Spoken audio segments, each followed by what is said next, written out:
We're hoping to be able to observe Sukkot in our sukkah. And we can pray, but I know that I do not control the weather. And so, but nonetheless, we are commanded to rejoice at this time. So I expect to see a lot of smiles around here next week, and I will try to set the example. And if we are seeing things from eternal perspective, we will always be joyful, if for nothing else, simply for the gift of salvation. And yet we have been blessed in so many other ways. And unless we're going through a really tough time, and I know some people could be, but we should be able to maintain that eternal perspective, particularly on the Shabbat, on the Sabbath, when we take a break from our worldly struggles to remember the eternal truths that the Lord has revealed to us. Let us just go to the Lord in prayer. God of Abraham, Isaac, and Jacob, Lord, we seek truth from your word tonight, that we might draw closer to you, that we might be more conformed to the image of your Son, that we might better understand your unconditional love for us and your plan to draw all men unto you. And Lord, I just ask that the words of my mouth and the meditations of my heart would be acceptable in your sight, my rock and my redeemer. I ask it in Yeshua's name. Amen. We also were helped out by Neil Bowling sharing a message with us last week about Moses being told by the Lord to write a song. And in this week's portion, we see the results of that effort. Now, this likely is not the first song that Moses has written. In Shemot, Exodus chapter 15, we find a song of victory sung by Moses and the Israelites. Sounds like another singing group. Kind of like Mick and the Sukkah Builders. The song in Exodus 15 is often called the Song of Moses, and Moses may well have written it. We don't really know. But Moses and the Israelites are singing this song, celebrating having come through the sea on dry ground, followed by Pharaoh's army drowning in the sea behind them. We sing the first two verses of Exodus 15 at Passover in a song called The Horse and Rider at our Passover Seder. We sang Exodus 15 verse 11 called the Mikamoka in our Yom Kippur service on Wednesday. And it's also part of the traditional Sabbath liturgy along with Exodus 15 verse 18. We also use Exodus 15 verse 18 for one of our Torah March songs. It says in English, "The Lord will reign forever and ever." In Hebrew, it is Adonai Yimloch Leolam Va'ed. But the song found in this week's portion is a different type of song. We don't find verses from this chapter in Messianic songs or traditional liturgy because it contains primarily words of chastisement. God had it put into a song so that the people could memorize it and teach it to their children. Sometimes we memorize prose, like the Pledge of Allegiance. Poetry makes things even easier to remember, right? One if by land. Okay, Paul Revere, right? And a song makes it even easier to remember, right? 8675. There you go. This is one of the reasons that many Hebrew prayers are chanted. And I hope you enjoyed some of the traditional Hebrew chants that Neil chanted on Wednesday. Yes, thank you, Neil, and all who made those services possible. When I attended synagogue growing up, we chanted the Mikamoka, a prayer I just mentioned, but it was a different tune, which I still remember, even though it's been 50 years since I last heard it. I was 2 when I first heard it. No, just kidding. There are 2 primary reasons that the tune stays with me to this day. One is I learned it when I was young, and I chanted it every week for roughly 2 years, which is what the Lord wants to do with the Israelites. In Deuteronomy 31, verse 19, he tells Moses to teach it to the children of Israel. Literally, it says to put it in their mouths. This week's portion is Deuteronomy chapter 32. It is called Ha'azinu, which means hear or give ear. It's the first word in the portion. And Deuteronomy 32 verse 1 says, "Hear, O heavens, as I speak, and listen, O earth." Moses is calling on heaven and earth as witnesses According to the Torah, in Deuteronomy chapter 19, verse 15, 2 witnesses were required to establish a matter. And we've recently been talking about a form of Hebrew poetry called a parallelism, primarily on Tuesdays. We find them throughout this song. It's actually reflected in the way that the song is printed in the Torah. And you can look at the miniature version that we have of the Torah scroll out in the fellowship area. I've got it turned to the song and you'll be able to see it. We also should be able to hopefully put it up on the PowerPoint, and it will show you, this is from the Wikipedia page, showing you that it is printed in 2 columns to emphasize the parallelisms that are found. And you can even listen for them and see if you can hear them. Verse 1 says, "Give ear, heavens, as I speak. Listen, earth, to the words of my mouth." Verse 2 says, "May my teaching fall like rain. May my speech condense like dew." And you can go through the song on your own time, and you'll see that there are a lot of them in this song. I describe this concept as almost like when you wanted to use an entry from an encyclopedia in a report. Anybody remember what an encyclopedia is? Yeah, I know some of us do. Remember, if you didn't want to go to trouble of paraphrasing the whole thing, you just pretty much copied it word for word and then changed every word that you could think of another word that would be different but would mean the same thing. I don't know if anybody can relate to that. Anyway, back to the song. It reveals some problems with Israel's behavior.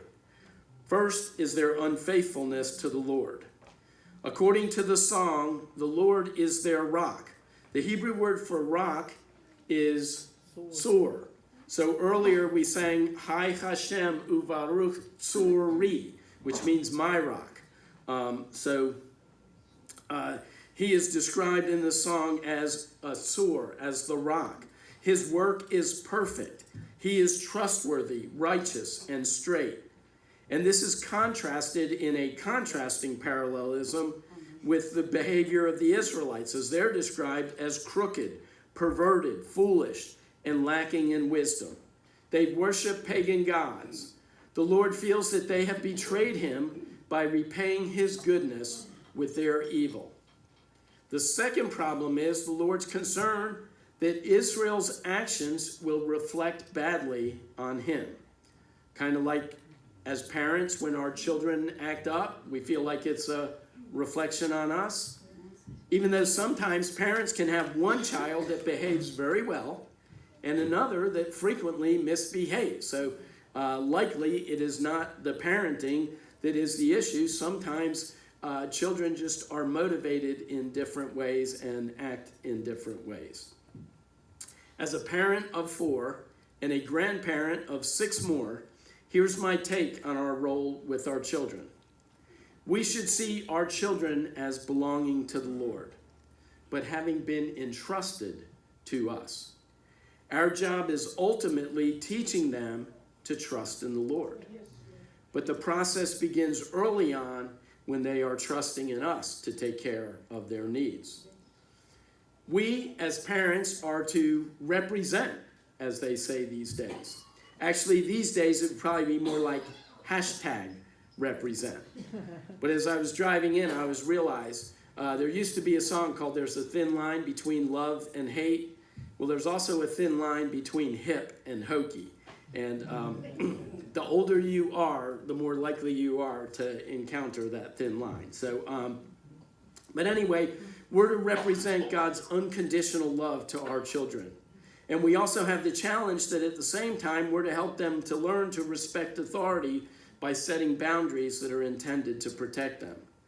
And while positive reinforcement is the preferred approach, sometimes their actions may require loving chastisement and discipline.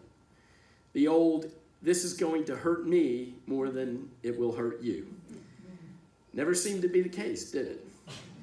The scriptures tell us in Proverbs 3, verse 12, and Hebrews 12:6, the Lord chastises those he loves.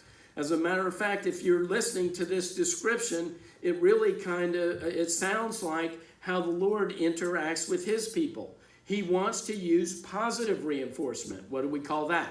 The blessing. But what does he sometimes have to use if we don't do what he has instructed us to do to receive the blessing? As we've seen in the book of Deuteronomy, there's a section basically that's called blessing and cursings, right? Deuteronomy 28, chapters 28 and 29. We need to provide a loving, nurturing place of safety for our children. This world is a scary place, full of unknowns at first. And we are doing, and it will do everything it can to get them to think of God as unable to help them in their time of need. We are raising them so that eventually they can survive and even thrive in the midst of all that a hostile world will throw at them. Thriving will involve trusting in the Lord and seeing things from his perspective. Once our children are confident of our love and protection, then we help them to understand that God cares for them even more than we do. And primarily in the teenage years, they should begin the process of being weaned from their dependence on us. Not the easiest time for us as parents. But as they mature, they should be learning more and more to trust in the Lord instead of us. We should prepare them for the time when we will no longer be there for them. But part of our job is to raise them such that they can pretty much handle what the world throws at them, or when the world seems to be getting the best of them, to provide a place of refuge for them to regroup. We also should realize that we're communicating values to our children often when we're not intending to. They pay more attention to what we do than what we say, to see if our actions line up with our words. But once they are grown, we've hopefully raised them to be able to handle the situations they must face, while making sure they know that we still love them with unconditional love.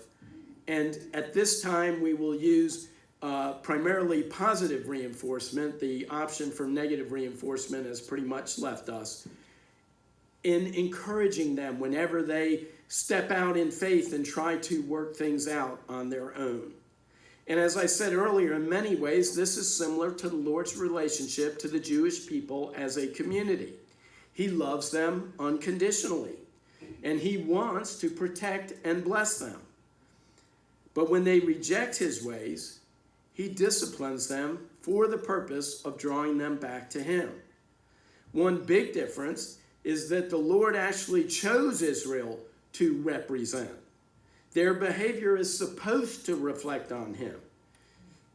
He wants the surrounding nations to see his faithfulness and how he blesses his people. And as believers, we are like Israel, in that the world often sees our actions as reflecting on our God. If we show love, the world is more likely to see God as loving. If we show judgment and criticism, the world is more likely to see God as judgmental and critical. And it goes without saying that that is true for our children in terms of their observations as well.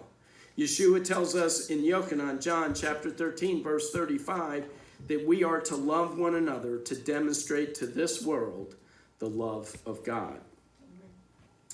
Getting back to the Torah portion, in verses 12 through 14 of Deuteronomy 32, we are told that it is the Lord alone who has led the people into the land. Therefore, there is no reason to worship any other gods. He is the one who will bless the Jewish people with high places for their cities, and the best meat and flour and wine from their fields. According to verses 15 through 18, unfortunately, this only causes the nation to grow fat and self-satisfied. Their blessings eventually lead them to abandon the Lord, their maker. You know, sometimes we think that the enemy, the adversary, can only cause us to go astray by throwing obstacles in our way and discouragement. But sometimes he can just open doors to blessings that the Lord does not intend us to have. We think they're coming from the Lord, and we end up going after the trophies of this world, the temptations of this world. In this case, the Israelites end up offering sacrifices to demons, gods that they did not know. The Lord gives them blessing, and they return unto him depravity and evil. And so, they're actually learning this in a song so that they can sing it, so that when these things happen, they will realize that this is the case. And, this really sounds a little bit like modern times in terms of depravity and evil.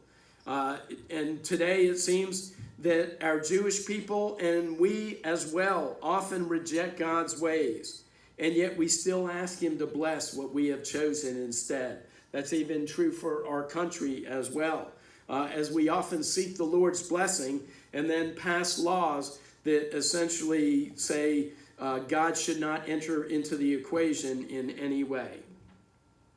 But the question each of us should be asking ourselves is, are we grateful for all that the Lord has done for us?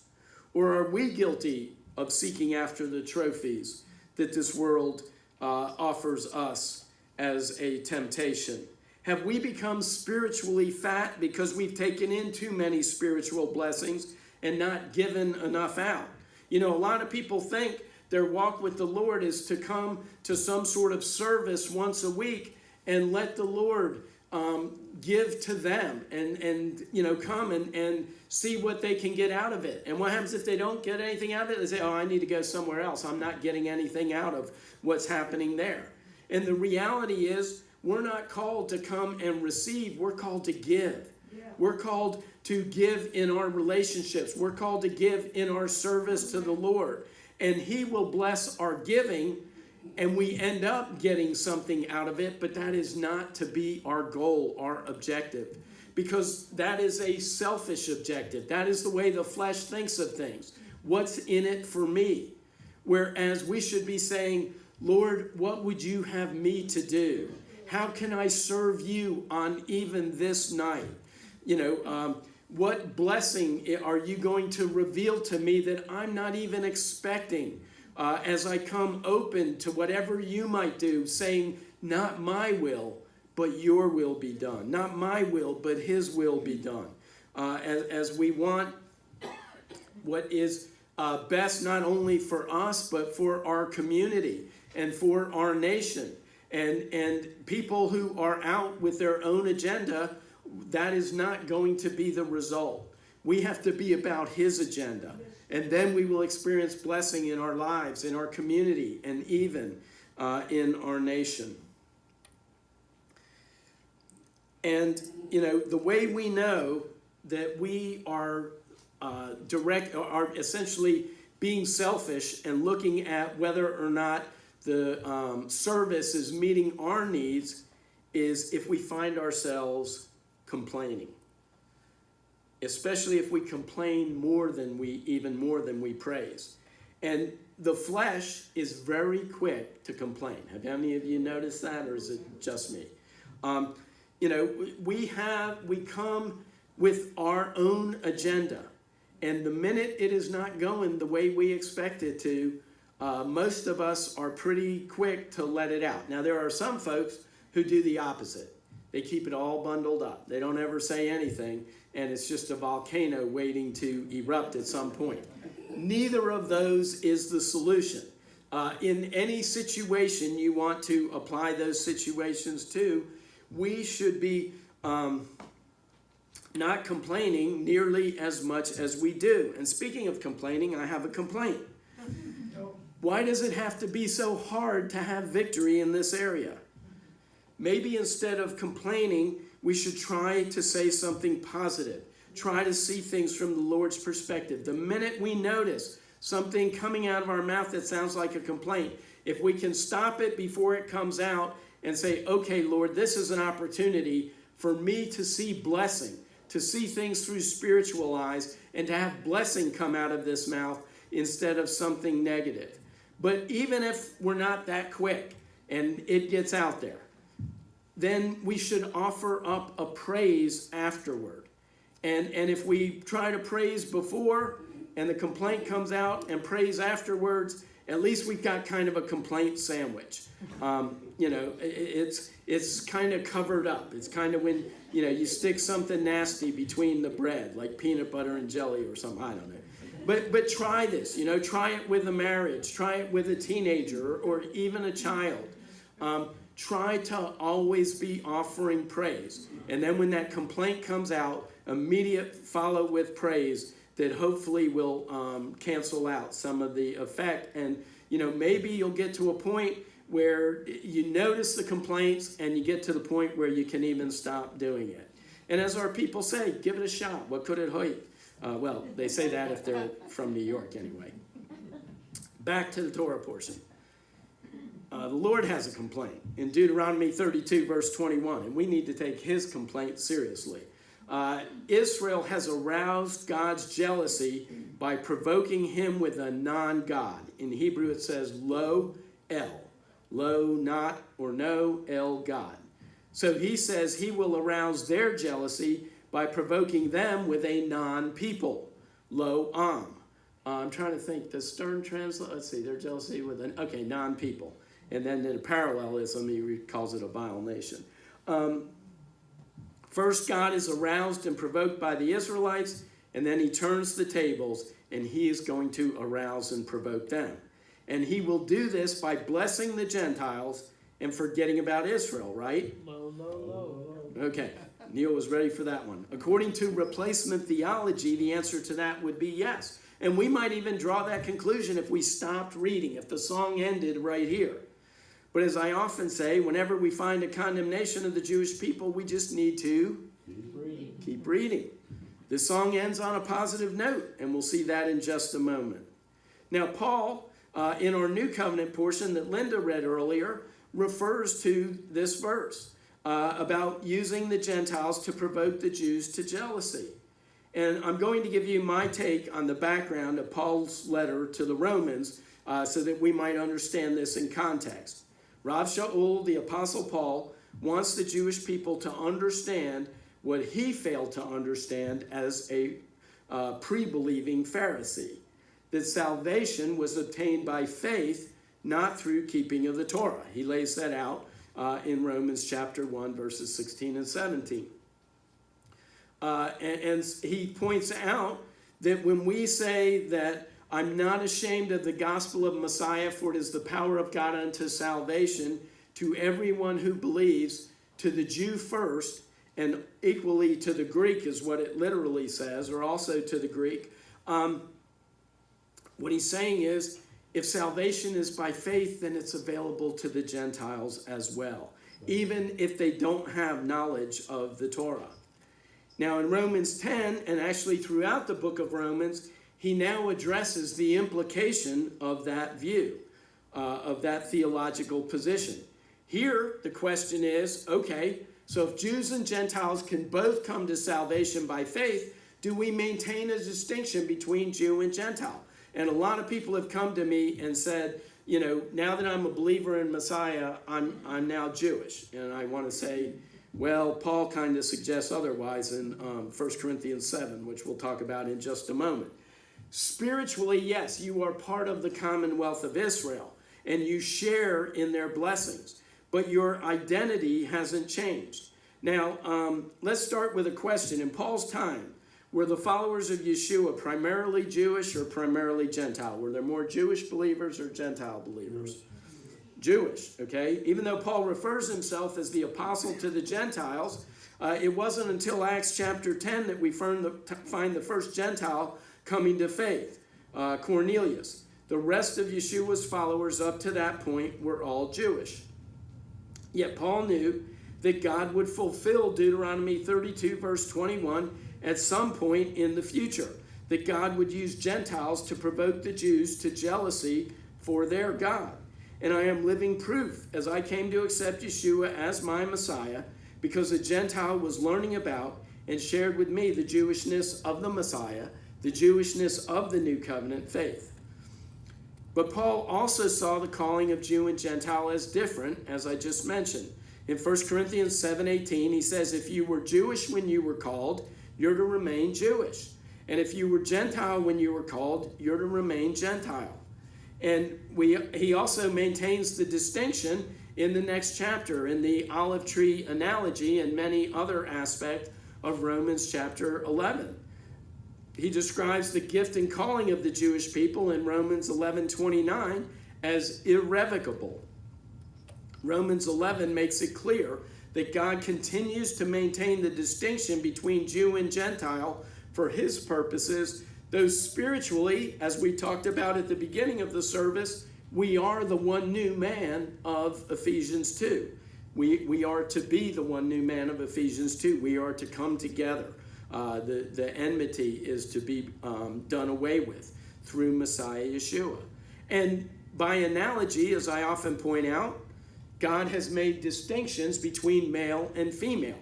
Not that this world isn't trying to blur them in our current day, but he has his purposes for these distinctions. And it doesn't mean that one is superior to the other, such that we would desire to be something that we are not. And the same is true of Jew and Gentile. So I encourage Jewish people and Gentiles alike to embrace our identity, to embrace our calling, to embrace what God would have us to do in the kingdom. We're not all the same. We don't all have the same calling. We don't all have the same gifting, and we don't all have the same experiences, which means that he is able to pick the perfect person to bring to somebody that he wants to bring a message or to see some truth that they're not able to see perhaps, or to understand him in a way that they would not otherwise be able to understand. And he has chosen you and me for that particular situation. And of course, we're kind of like Jonah. We're like, you sure you don't want, or even Moses, you sure you didn't make a mistake? And there's somebody else who could do this better than I could? And the Lord's like, no, I am able to use the gift, calling, and experience that you have in ways that you can't even imagine. And I am able to bring the people into your life. I believe this by faith. If he's able to create the universe, if he's able to do all the different things that we pray for and we ask him to do, I believe that he is able to bring people into our sphere of influence, to bring people across our paths that are going to respond to the message in the way that we would bring to them, as long as we are being led by the Spirit. If our flesh brings the message, it's like, okay, I've got this figured out. Here's what you need to understand. That's probably not going to work real well. Or, put it another way, you need to get your act together. And the point is that whenever we see ourselves tending to see the mistakes that other people are making, frequently that's an opportunity to say, Lord, am I blind to the same area in my own life? Maybe I need to check that out first. And so anytime the Lord brings people into our lives who are critical of us, we can sit there and we can get frustrated and angry, or we can say, okay, Lord, maybe I wouldn't be able to see this in another way. Thank you for at least giving me the opportunity to perhaps search the Word, search the Scriptures, meditate, and see if you would show me something that perhaps I haven't been able to see up to this point. As we continue in the song, we come to the Lord's response to his rejection by the Israelites, and I will warn you, it ain't going to be pretty. First, he hides his face from them, a term that's used for them not being able to sense or experience his blessing. But then it says he will send all sorts of disaster upon them, including invading armies, wild beasts, poisonous reptiles, and famine. And he says, if not for the potential that the nations would foolishly take credit for Israel's demise, God says that he was angry enough to consider destroying the Jewish nation. And it sounds pretty bad. You got to wonder, if this is really going to turn out in a good way.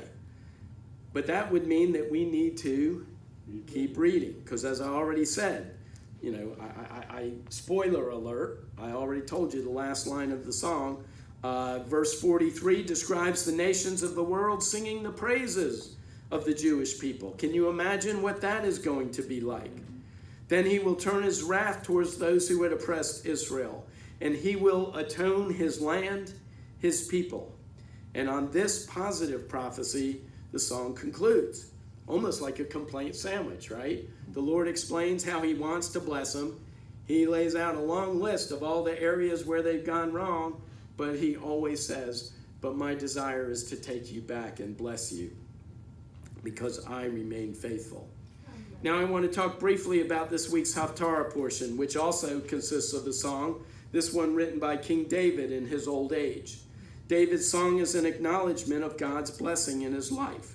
In verse 4, as we read earlier, David says, I will call upon the Lord, who is worthy to be praised. So shall I be saved from my enemies. And in verse 47, David says, similar to the song we sang earlier, Chai Hashem, David says, the Lord lives, and blessed be my rock. Uvaruk Suri. And let the God of the rock of my salvation be exalted. So in this song, David describes some of the challenges that he faced and how he turned to God at these times. He attributes the Lord's blessing to his following of the Lord's ways. And the song ends with David's expression of thanksgiving in verses 50 and 51. So I will give thanks to you, O Lord, among the nations, and I will sing praises to your name. David describes the Lord as a tower of salvations for his king, Migdal Yeshuot, and shows chesed, loving kindness to his Mashiach, to his anointed one, here referring to David, and to his seed forevermore.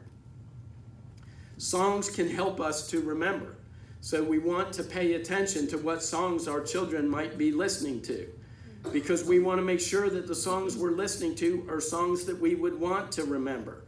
There are many things that go through my head at various times that are not quite as uplifting as the tune of the Mi Kamocha from my childhood, that I did not realize was printing on my brain to just rise up 50 whatever years later, 60 years later, and just kind of say, oh, remember this? Or, oh, this is what we used to do. And it's like, oh, wow.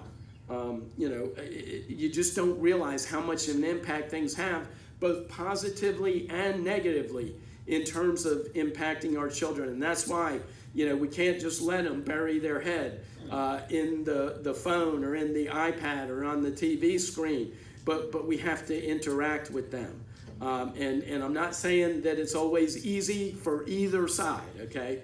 But nonetheless, we've got to work at it. And truth be told, we both really want to do it. We just kind of struggle sometimes in terms of parents and children in making it meaningful and being a blessing without falling into the trap of lecturing and saying the same thing our parents used to say that we swore we would never say, but we find ourselves saying as well, because we realize that our parents, as we grow older, we realize that our parents weren't nearly as ignorant as we thought they were.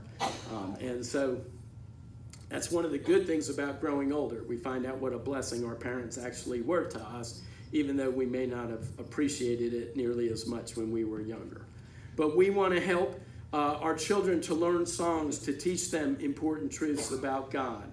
And we want to live a life that would be an example to our children and any who may be watching us, that we might reflect on the goodness of our God. So I would encourage you to do that, and I hope that you would feel like kind of challenged to say, okay, let me spend some time trying to do a better job of interacting with children and grandchildren.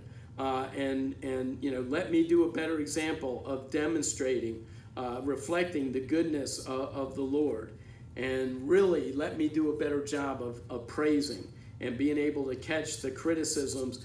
First, we catch them, after we've said them. Then eventually we can catch them before we say them. And maybe at some point we stop doing it so much to the point that we get out of that habit. But it takes a long time to break a habit unless the Lord supernaturally does it. And we can pray, Lord, deliver me from this spirit, this critical spirit, this just being one who criticizes so easily and help me to see the positive and to be able to see the negative through your eyes and realize that it's not always the way it seems to me. So I would encourage you to do that as we go to the Lord in prayer. Lord, we thank you that you have given us ways to remember your faithfulness. We thank you for your appointed times, and we thank you for songs that help us to remember your truths. And we look forward to the day when we will sing the song of Moses and the song of the Lamb. Lord, I'm going to give an opportunity to anyone here tonight who has not believed on your Son as Messiah to just, if they feel you leading them to accept Yeshua for the very first time, to realize that you are the one who can be trusted, providing the only way that our sins can be forgiven, by Yeshua being the sacrifice for our sins.